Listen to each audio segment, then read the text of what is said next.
Hola, este video está destinado a que revisemos cómo se genera el desarrollo embriológico de los miembros o de las extremidades.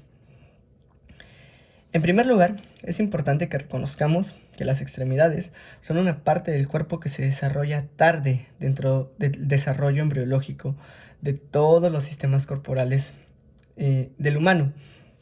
Se desarrolla o empieza su desarrollo hacia finales de la cuarta semana y posteriormente termina desarrollándose o continúa desarrollándose en las semanas posteriores. Este desarrollo inicial va a ocurrir, o durante este desarrollo inicial van a ocurrir 3 estadios iniciales. El primer estadio es un estadio que se denomina estadio de brote o estadio de yema. Este estadio va a ocurrir o se va a reconocer hacia finales de la cuarta semana y siempre va a ocurrir primero en los miembros superiores y posteriormente en los miembros inferiores. Los miembros superiores terminan por desarrollarse con un día de diferencia, digámoslo así, respecto a los miembros inferiores, que siempre van a desarrollarse de una manera tardía respecto a los superiores. En este estadio de brote o de yema, lo más importante que tenemos que reconocer es quién es el primero que empieza a generar el desarrollo de las extremidades. Si yo pudiera dibujar un embrión más o menos de esa edad, que sería como entre la cuarta y la quinta semana, yo tendría como un brote inicial o como un desarrollo inicial, primero el desarrollo de un brote o de una yema en las porciones superiores y posteriormente un desarrollo de un brote o de una yema en las porciones inferiores, que terminará por ser el miembro inferior. Ahora bien, este brote o esta yema surge de manera inicial a partir de mesodermo de la placa lateral. Es importante que se reconozca esto. El mesodermo de la placa lateral es el primero que empieza a generar el desarrollo de los miembros. Y este mesodermo lateral empieza a desarrollar los miembros a partir de la expresión de factores de transcripción específicos para cada uno de los miembros. Por parte de los miembros superiores, su factor de transcripción específico va a ser el factor de transcripción denominado TBX5. Es el que se encarga del desarrollo de los miembros superiores. Mientras que por parte de los miembros inferiores, el factor de transcripción específico va a ser TBX4. Estos dos factores, que se van a expresar en células del mesodermo de la placa lateral, van a permitir que estas células empiecen a expresar altas concentraciones del factor de crecimiento de fibroblastos número 10. Este factor de crecimiento de fibroblastos número 10 va a permitir que el ectodermo, que está subyacente a ese mesodermo de la placa lateral, empiece a expresar un factor de transcripción muy importante, empiece a expresar un factor de crecimiento importante para el desarrollo de los miembros, que es FGF8. Este factor de crecimiento, junto con estos factores de transcripción, son los más importantes dentro del desarrollo inicial de las extremidades. Este FGF8 va a permitir la proliferación y el crecimiento de las células del mesodermo de la placa lateral. Los va a estimular para que sigan dividiéndose y sigan generando más células, que terminen por permitir el avance de un estadio de brote hacia los siguientes estadios. El siguiente estadio, el segundo en aparecer, es un estadio de aleta.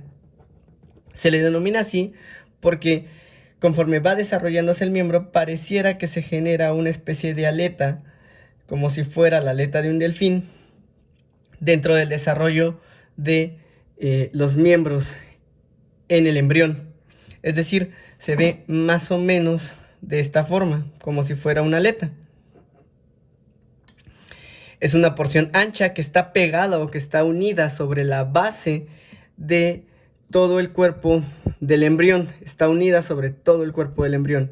Es una base ancha que termina en una especie de punta, en donde se empiezan a reconocer algunos ejes que vamos a revisar más adelante. Este estadio de aleta se reconoce hacia la quinta semana del desarrollo, y este estadio es importante porque aquí es en donde llega la mayoría de las migraciones de las células de los somitas y de las células de la cresta neural que revisaremos más adelante. Finalmente, el tercer estadio dentro del desarrollo de las extremidades o dentro del desarrollo inicial es un estadio que se le conoce como pala, paleta o remo. Este estadio ocurre hacia la semana número 6, hacia la sexta semana del desarrollo, y en él se reconocen dos porciones, o ya se pueden diferenciar dos porciones de lo que va a ser el miembro. Una porción proximal que termina por ser una porción tubular y que le da la conformación o que le da la imagen de una paleta. Esta porción proximal, que es una porción que ya se va a empezar a diferenciar, y una porción distal. La porción distal lo que va a hacer es que va a tener una base mucho más ancha, va a ser mucho más ancha, y va a ser un centro que permita la proliferación de las células para que el miembro se siga desarrollando y siga creciendo y permita tener una extremidad completa. Este tercer estadio ocurre hacia la sexta semana del desarrollo. Es importante que reconozcamos también que dentro del desarrollo de las extremidades, además de estos tres primeros estadios, se reconocen tres ejes. Si yo pudiera agarrar y sacar esta parte del desarrollo inicial del miembro, esta porción que aquí se ve como una especie de aleta, o que aquí lo encontramos como un estadio número 2, si yo la pudiera sacar y pudiera analizarla tridimensionalmente, lo que yo encontraría sería una conformación similar a lo siguiente.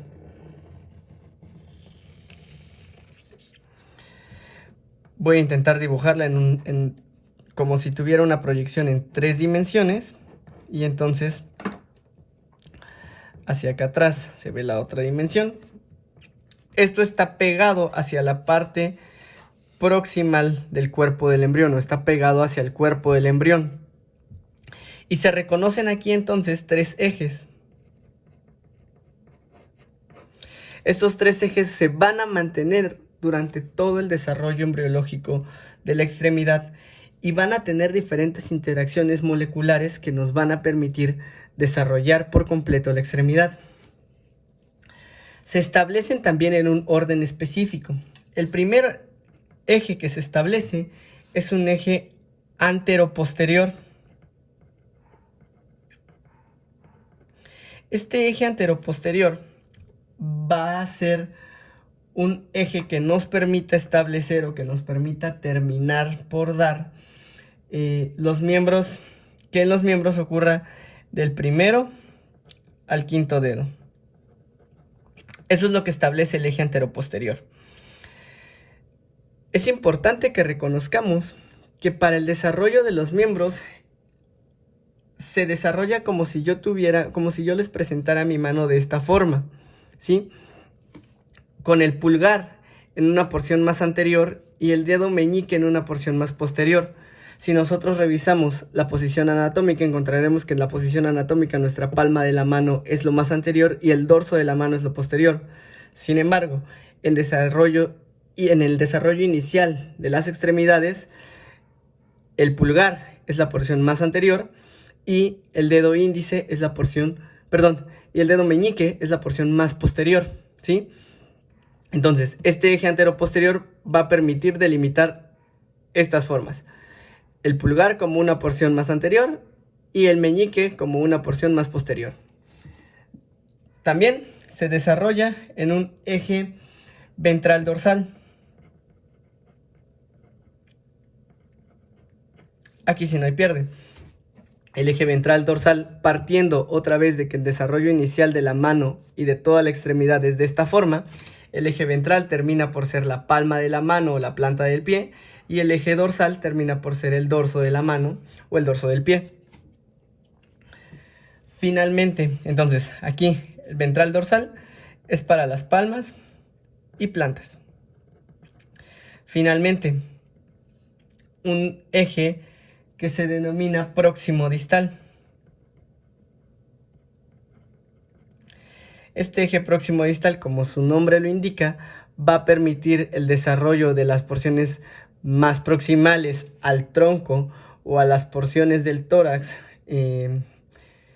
pues sí, a las porciones del tronco del cuerpo humano, y las porciones más distales, que en el caso de las extremidades, pues son las manos o los pies, mientras que las porciones más proximales van a ser las porciones del brazo como tal o de la pierna. Entonces el eje próximo distal es eso lo que va a establecer. Regresando a este esquema, si yo pudiera establecer estos tres ejes en este esquema inicial que les recuerdo es como si yo estuviera viendo mi mano así. Si yo pudiera establecer estos tres ejes, entonces tendría que el eje antero-posterior estaría en esta línea, a nivel de esta línea. Esta línea sería lo más anterior, porque lo estoy viendo como si fuera en una tercera dimensión. Y esta línea punteada sería lo más posterior. El eje ventral dorsal sería la porción ventral en esta parte. Y la porción dorsal justamente por arriba. Porque recuerden que está así. Entonces, anterior, mi dedo pulgar. Posterior, mi dedo meñique. Ventral, la palma de mi mano. Dorsal, el dorso de mi mano. Y antero-posterior, aquí no puedo, por razones del mismo video, no puedo ponerles aquí, pues, mi brazo, que es la parte más proximal. Pero lo distal, pues, sigue siendo la mano. Entonces, esta porción de aquí es proximal. Y hacia acá queda la parte distal.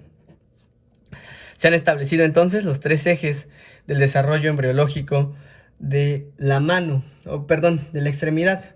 Estos mismos ejes se aplican también para los miembros inferiores. Entonces, una vez que establezcamos estos tres ejes, lo establecemos tanto para las manos como para los pies, para las extremidades superiores como para las extremidades inferiores.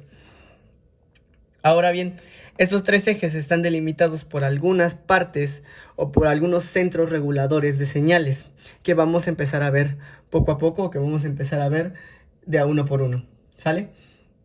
Entonces, lo primero que vamos a analizar va a ser el eje próximo distal. Este eje próximo distal va a estar siendo regulado o se va a regular a partir de algo que se llama cresta ectodérmica apical.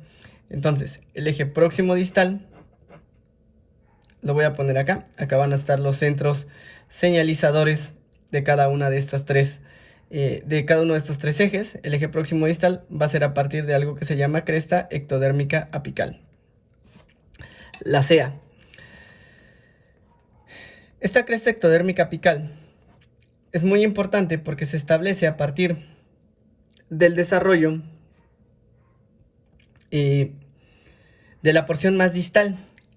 Sobre la porción más distal de la extremidad se empieza a generar una parte importante que es una especie de abultamiento que va a estar más o menos a este nivel de la región más distal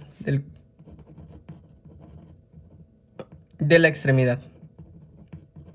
Este pequeño abultamiento va a ser un centro que va a permitir la expresión de FGF8. Y como lo dije al principio de este video, el hecho de que se establezca o el hecho de que haya altas concentraciones de FGF8 va a permitir que el mesodermo lateral que está en esta región empiece a proliferar y continúe creciendo. Gracias a esta cresta ectodérmica apical es que se mantiene la parte de proliferación de las células del mesodermo lateral. Impide, como está en la parte más distal, impide que las células que se encuentran en la porción más distal se diferencien, sino que va a permitir que sigan proliferando, impide su diferenciación, y las células que quedan en una porción más proximal y que están más alejadas de la cresta ectodérmica apical ya no reciben las señales o ya no reciben el estímulo de la CEA para que no se diferencien, sino que se sigan dividiendo, y entonces las células que quedan más proximales empiezan a tener el proceso de diferenciación. Al mismo tiempo, y como se los había comentado, es aquí en donde van a permitir la llegada de las migraciones o de las células que van a empezar a migrar hacia los miembros. Las células que quedan en la región proximal y que forman parte del mesodermo de la placa lateral, se van a diferenciar en varias partes. Lo que va a ocurrir es que se van a diferenciar en el esqueleto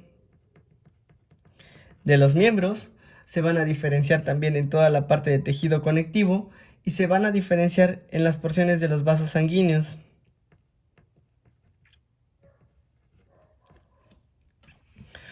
Al mismo tiempo, en esta región es en donde van a generarse o a donde van a llegar las migraciones por parte de los somitas,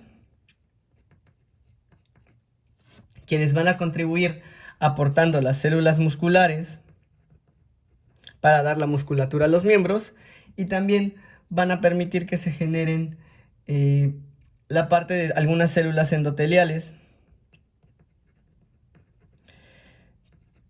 que permiten pues regular la parte de la irrigación de las extremidades. Finalmente, una de las últimas migraciones o las células que nos faltan por establecer las migraciones son las células de la cresta neural. Estas células de la cresta neural van a tener como derivados en los miembros las células de Schwann,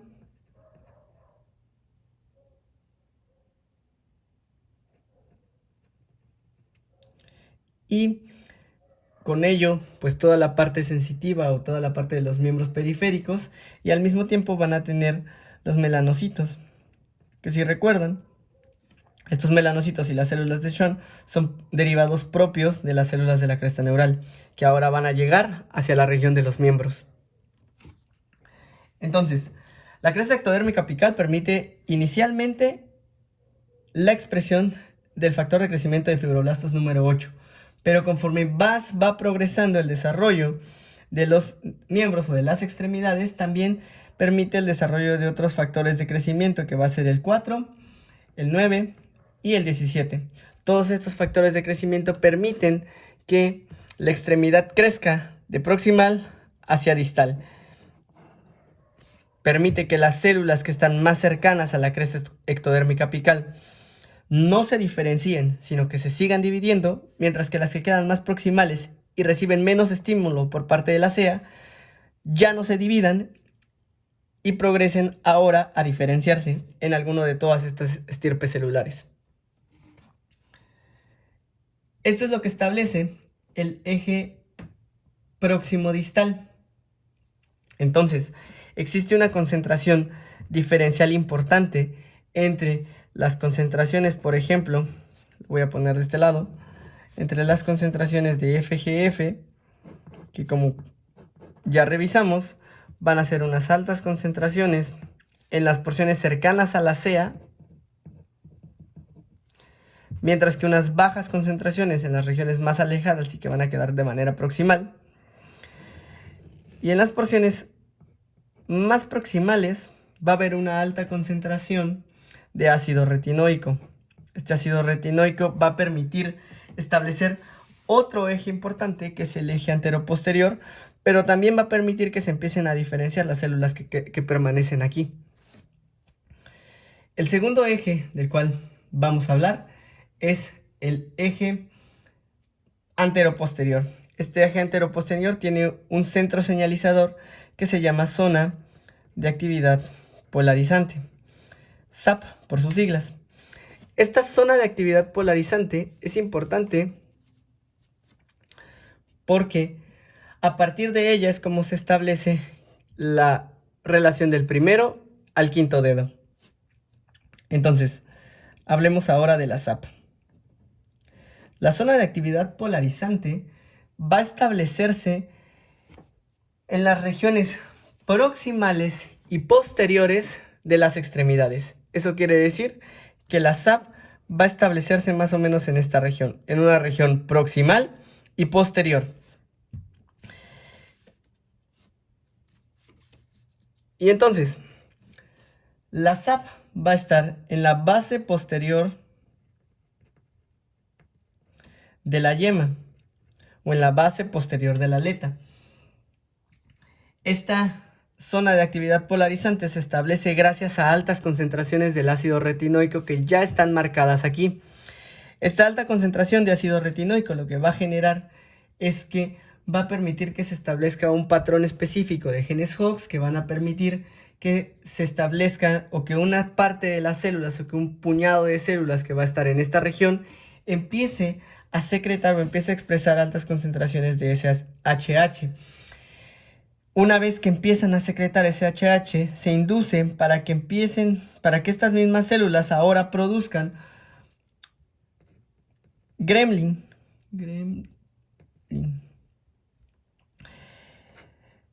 Gremlin lo que va a hacer es que va a generar o va a permitir una doble inhibición. Va a actuar sobre dos moléculas diferentes y las va a inhibir a estas dos. Por un lado, y lo que corresponde respecto a la CEA también, o lo que está en estrecha relación con la CEA, es que Gremlin va a generar una inhibición de BMP2. Este BMP2 es a su vez un inhibidor de los factores de crecimiento de fibroblastos, que son los que están siendo secretados por la CEA. Entonces, si tenemos la inhibición de un inhibidor, permitimos que los factores de crecimiento de fibroblastos se expresen y con ello permitimos que la cresta ectodérmica apical haga su trabajo y pueda crecer el miembro. Entonces, la primera función es que Gremlin va a actuar como un inhibidor de BMP, que es a su vez un inhibidor de FGF. Si yo inhibo al inhibidor, entonces tengo la activación o tengo el chance de que la cresta ectodérmica apical actúe de manera correcta. Entonces, una de las funciones de la SAP de manera indirecta es que permite el mantenimiento de la CEA. Al mismo tiempo, Gremlin lo que hace es que va a inhibir a otra molécula que se llama GLI3. Va a inhibir a GLI3 únicamente en la porción en donde más concentración de Gremlin tenemos, que es en la región posterior. Entonces lo que ocurre es que Gremlin deja de expresarse en las porciones posteriores y continúa expresándose en las porciones más anteriores. Si yo pudiera marcar de una manera similar a esto cómo es que está ocurriendo aquí todo el sistema molecular, yo tendría que, gracias a la expresión de Gremlin, GLI3 está inhibido y entonces en las porciones posteriores tengo muy poca concentración de GLI3 que va haciéndose mayor conforme vamos acercándonos hacia las porciones anteriores. Entonces aquí en las porciones anteriores tengo una alta concentración de GLI3. Ahora, ¿cómo rayos funciona GLI3 o qué es lo que hace GLI3? Lo que va a hacer GLI3 es que también es un inhibidor y lo que inhibe es que inhibe a SHH. Entonces, altas concentraciones de Gremlin van a actuar sobre el inhibidor de SHH y va a permitir que la zona de actividad polarizante se mantenga en las regiones posteriores a su vez, con una alta concentración de SHH. Este patrón de expresión genética es lo que permite que, gracias a la diferenciación de estos, tenga yo un establecimiento del patrón del primer dedo al quinto dedo. ¿Por qué razón? Porque el dedo pulgar es un dedo que se desarrolla de manera independiente de estos factores. Pero, por ejemplo, el cuarto y el quinto dedo se establecen o se desarrollan a partir de células que expresan y que producen SHH. Entonces, por esto mismo es que se establece este patrón antero-posterior, porque en la región más posterior es en donde yo tengo al quinto y al cuarto dedo, que son diferenciados a partir de células productoras de SHH. Si yo tuviera la expresión de GLI3 en una región posterior, SHH no se podía establecer o no se podía expresar y entonces no podría yo tener el desarrollo de estos dos dedos. Por su parte, el tercer dedo es un dedo híbrido, se le denomina que es un dedo híbrido porque es establecido a partir de células que producen SHH y células que no producen SHH. Por su parte, el dedo índice o el segundo dedo es un dedo que no produce SHH o que se establece a partir de células que no producen SHH, pero que sí están interactuando con él, es decir, sí reciben el estímulo, pero no lo producen. Y el dedo pulgar es independiente, porque está en una región en donde prácticamente no hay SHH. Están en la región más anterior y ahí prácticamente no hay SHH por acción de GLI3. De esta forma es como se establece el eje antero-posterior a partir de la zona de actividad polarizante. Finalmente, el último de los ejes que nos falta por establecer es el eje ventral dorsal. Y para esto, el centro señalizador del eje ventral dorsal no es otro sino el ectodermo. Este ectodermo subyacente, que es todo lo que lo está recubriendo o todo lo que está recubriendo acá a esta zona,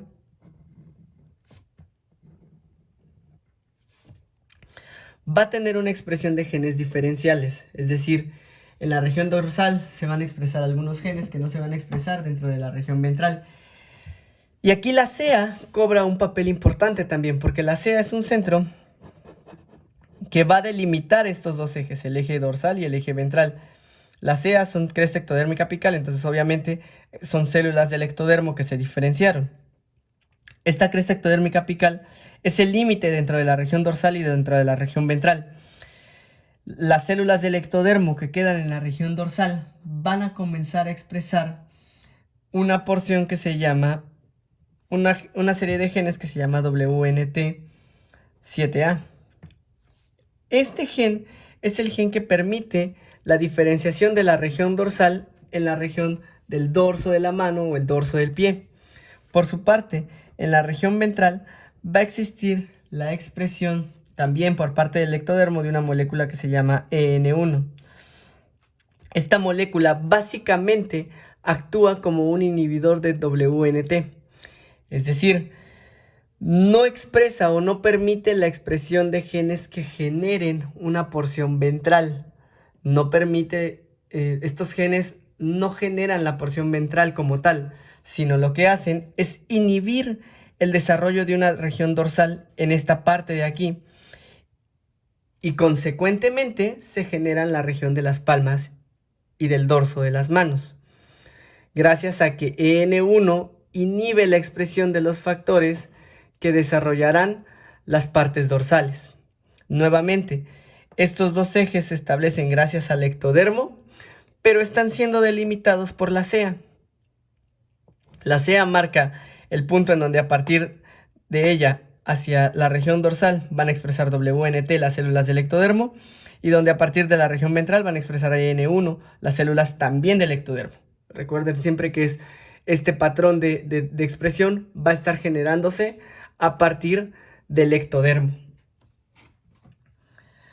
Ahora bien, finalmente, ¿cómo es que se termina o cómo es que toda esta inducción termina por desaparecer para que ahora se complete la diferenciación de los miembros? Pues bueno, lo que ocurre es que el primer fallo en todo este sistema o en todo este gran eje de regulación va a estar en la SAP, en la zona de actividad polarizante.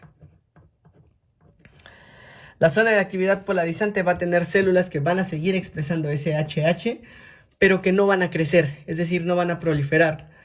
Tarde o temprano va a llegar un punto en el que las células de la zona de actividad polarizante van a quedarse sin el estímulo de Gremlin y entonces van a comenzar a expresarse las BMP que van a permitir la inhibición de los factores de crecimiento de fibroblastos y con ello va a decaer la CEA. Una vez que decae la CEA, ya no existe el estímulo por parte de FGF para que se siga creciendo, para que el miembro siga creciendo, se siga desarrollando en un eje próximo distal, y entonces la CEA empieza a perder fuerza o empieza a perder todo el estímulo que tenía para desarrollarse, y ya no hay proliferación de células. Lo que procede ahora es que se empiezan a diferenciar o ya se empiezan a establecer todos los ejes del brazo, antebrazo y la mano, la pierna, la pantorrilla y el pie. Entonces, lo primero que decae es la zona de actividad polarizante. Cuando la SAP ya no crece, cuando la SAP no crece, va a tener unas células limitadas que expresan SHH, y tarde o temprano el SHH que produce estas células o estas pocas células no van a producir suficiente gremlin para mantener inhibido a GLI3 y que con esto se inhiban las BMP. Como ya no están siendo inhibidas los inhibidores, entonces BMP cobra fuerza, empieza a generarse o empieza a tener mayor concentración, y con ello decae la fuerza estimulante de FGF, decae la CEA y se interrumpe el estímulo. Cuando esto ocurre o cuando esto está ocurriendo, la CEA también tiene un proceso en el cual se parte o en el cual empieza a partirse para que termine por diferenciarse y permita que los miembros, los dedos que inicialmente están todos pegados, están como si yo tuviera esta parte así, toda pegada sin que tenga los espacios interdigitales. Aquí la CEA se empieza a fracturar y entonces permite que haya apoptosis en la región de los espacios interdigitales y me permite tener una mano y un pie con dedos separados. Esto ocurre ya hacia finales del desarrollo. Finalmente, lo que sucede con las extremidades es que si ustedes pudieran ver o si ustedes recuerdan cómo es la posición anatómica del cuerpo humano, nosotros tenemos la parte de las extremidades superiores. Bueno, las extremidades superiores las tenemos así. La mano está orientada de esta forma en el desarrollo o en la posición anatómica. Está orientada de esta forma la mano. Sin embargo, yo les dije que el desarrollo inicial de los miembros ocurre de esta manera, con el pulgar en lo más anterior. En posición anatómica, la parte de la palma es lo más anterior. Lo que ocurre, y esto es bien importante, es que ya cuando se ha desarrollado completamente el brazo, si yo pudiera poner un brazo, digamos, un tanto más adulto, o una representación de un brazo más adulto de cómo se ha desarrollado, cómo ha terminado el desarrollo, yo pondría un brazo, un antebrazo, y mi mano quedaría más o menos así, con el pulgar orientado hacia la parte más anterior.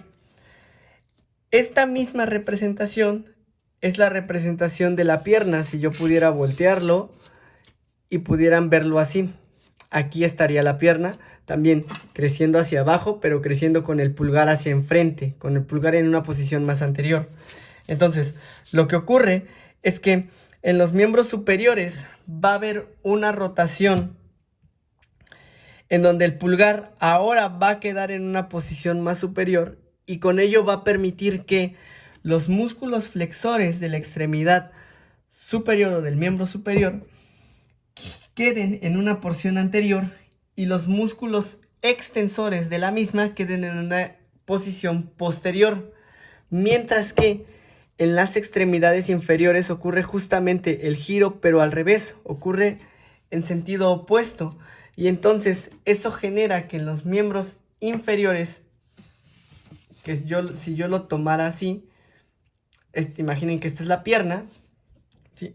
Imaginen que esta es la pierna de una persona que se está desarrollando de esta forma. O sea, cuando se empieza a desarrollar el miembro inferior, el desarrollo del miembro inferior ocurre así.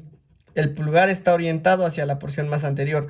Evidentemente, en una posición anatómica no tenemos el pulgar en la porción más anterior, sino que tenemos todos los dedos. Entonces, lo que ocurre es que el giro, en este caso, es un giro en el cual yo tengo el pulgar acá en una posición más anterior y ahora va a girar 90 grados de esta forma. De tal manera, el giro en el miembro inferior va a ser de esta forma.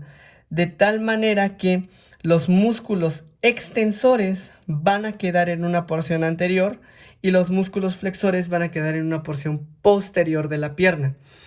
Quedan en sentido opuesto respecto a los músculos superiores, los músculos de los miembros inferiores respecto a los músculos de los miembros superiores. Por ejemplo, el bíceps, que es un músculo flexor del miembro superior, queda orientado en una porción anterior, mientras que en esa misma porción anterior nosotros tenemos en la pierna al cuádriceps, que es un músculo extensor, porque el giro se hace de 90 grados, pero en sentidos opuestos. En la porción de la mano, el giro es de esta forma, y en la porción del pie, el giro es de esta forma.